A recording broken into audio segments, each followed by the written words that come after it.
Bom, gente, não dá para tratar tudo isso que está acontecendo, em especial com a justiça brasileira, como apenas um episódio jurídico. Aqui, na minha muito humilde opinião, eu imagino que a gente está diante de um abalo institucional sem precedentes. Eu, sinceramente, com 59 anos de idade que eu não lembro de ter visto nada parecido anteriormente.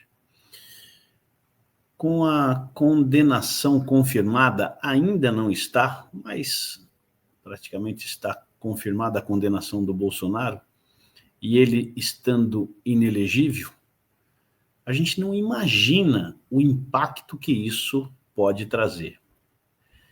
Mas esse impacto, gente, ele vai muito, mas muito além da ficha limpa. Há uma reorganização em curso nas forças da direita, possivelmente um vácuo de liderança, que inclusive, lamentavelmente, já está sendo disputado por figuras que até ontem orbitavam sua sombra. E o bolsonarismo, enquanto movimento político, pode ter certeza, não vai desaparecer por conta de uma canetada do TSE, não. Pelo contrário, ele pode até se tornar muito mais forte. Pode migrar para canais menos democráticos, possivelmente, ou pode até tentar se reinventar na urna com novos rostos, mas com o mesmo discurso. E essa condenação, gente, abre espaço para rupturas dentro do Congresso. Pode até pressionar o STF e coloca à prova a resiliência das instituições democráticas brasileiras. Prepare-se, gente. Prepare-se mesmo. O Brasil entrou oficialmente num novo capítulo. O Brasil está atravessando hoje um momento institucional muito delicado e potencialmente perigoso. A condenação do ex-presidente Jair Bolsonaro por decisões tomadas por um grupo reduzido de magistrados, apenas 5, e que não foram eleitos pelo povo, lança uma sombra preocupante sobre o equilíbrio dos poderes e o futuro da democracia representativa em nosso país.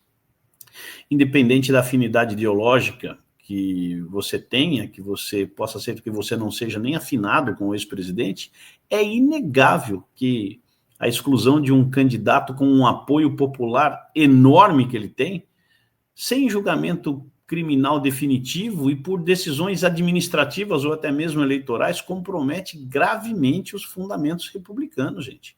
Compromete gravemente a nossa democracia.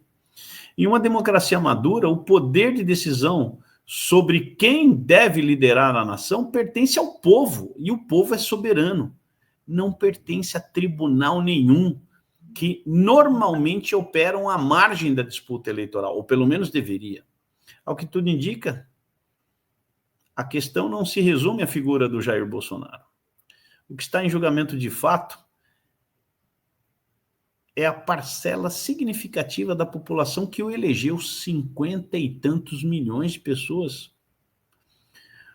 O conjunto de valores, então, que ele representa, acima de tudo, o direito de escolha do eleitor brasileiro, e substituir essa vontade popular por decisões judiciais é uma inversão da lógica democrática. Essa ruptura tende a ter consequências muito mais profundas do que as que hoje estão sendo previstas aí por muitos. Essa situação torna-se ainda muito mais preocupante se a gente considerar, gente, que o impacto geopolítico que pode recair sobre o Brasil.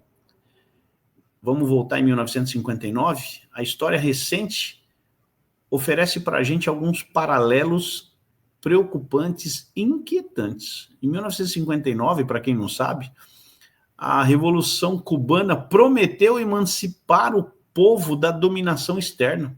Olha isso. E das desigualdades sociais, que é o mesmo discurso que o PT utiliza aqui. E, no entanto, o que aconteceu?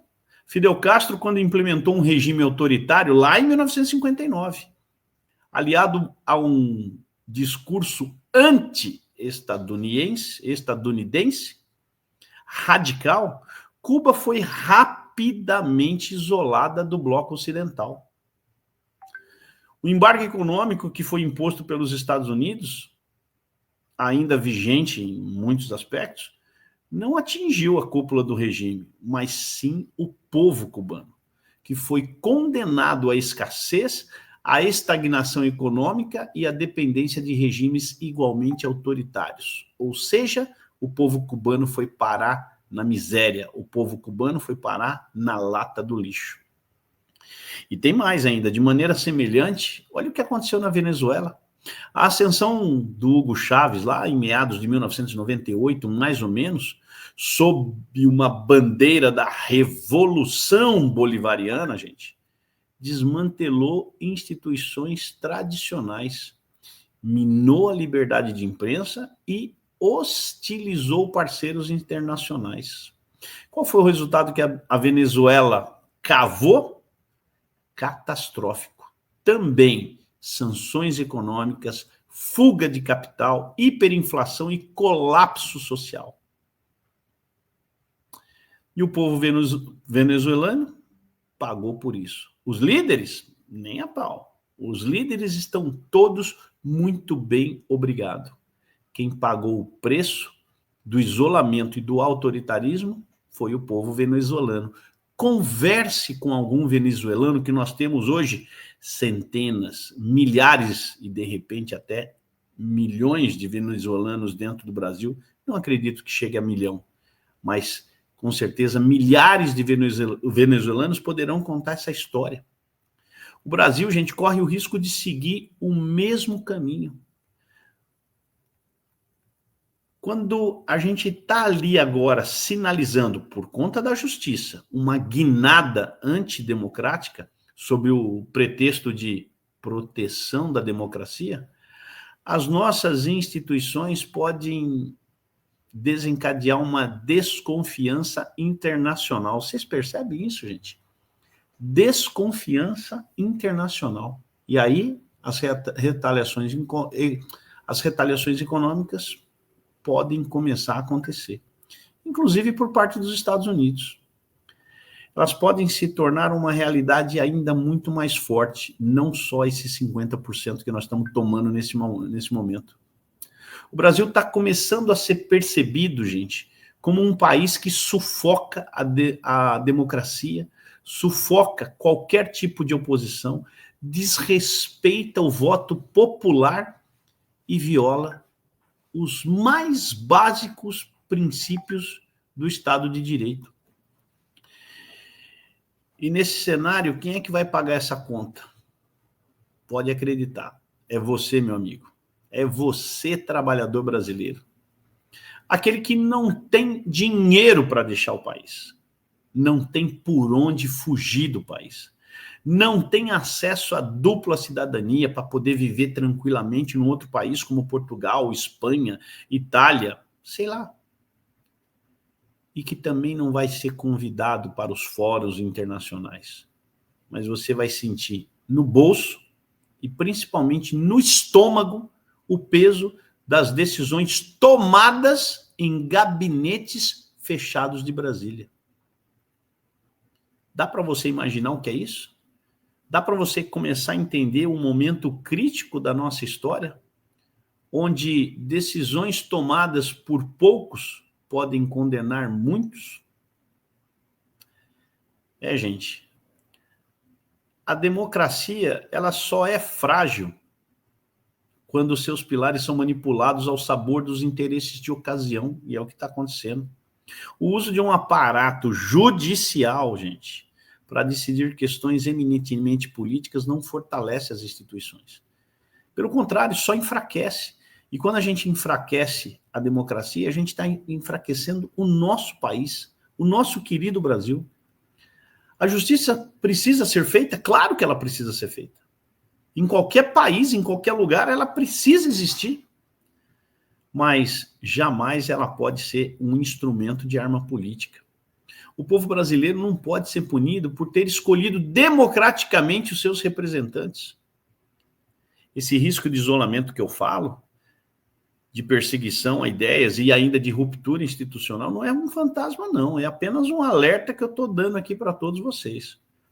E a história está aí, cheia. A história está aí, cheia de exemplos que mostram que quando uma democracia é sufocada, o que acontece é que o povo é ele quem vai pagar o preço. E com isso, gente, eu fico aqui pensando e vou deixar uma pergunta no ar para todos vocês. Será que o Brasil vai mudar? Será que o Brasil conseguirá dar uma guinada? E aí eu pergunto, e a que custo isso vai sair para a gente? Não pense que é apenas um CPF que está sendo condenado hoje, viu? Não é o CPF do Jair Bolsonaro, não. Não é só o Jair que está sendo condenado nesse momento, gente. Pode ser que seja o fim de uma trajetória política pessoal. Pode ser que seja. Mas é como é que eu poderia dizer aqui? É o início de uma reconfiguração muito profunda no tabuleiro nacional da política. Nós estamos vendo alguns alicerces do sistema sendo testados mais uma vez. E a história já nos ensinou. Quando lideranças caem,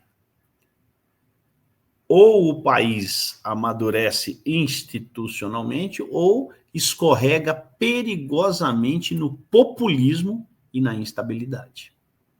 E é isso que parece que está muito próximo de acontecer. Será que eu preciso ser mais claro com vocês sobre o que isso significa de verdade, gente? Veja só. Aqueles que tentaram, entre aspas, defender a democracia, mas praticando o autoritarismo, levou os países à miséria. E a gente está muito perto de acontecer. A gente está muito perto de sermos vítimas dessas decisões. Só queria dizer para vocês o seguinte, gente. A história está sendo escrita. Só que tem uma coisa. Você está dentro dela. É bom você abrir os seus olhos e deixá-los bem abertos a partir de agora. Eu acredito ainda que ninguém está acima da lei. Ninguém está acima da Constituição. Dessa forma, preste bem atenção nos seus próximos passos, tá? Um grande abraço para todos vocês. Até amanhã, se Deus quiser, porque eu tenho certeza que Ele quer.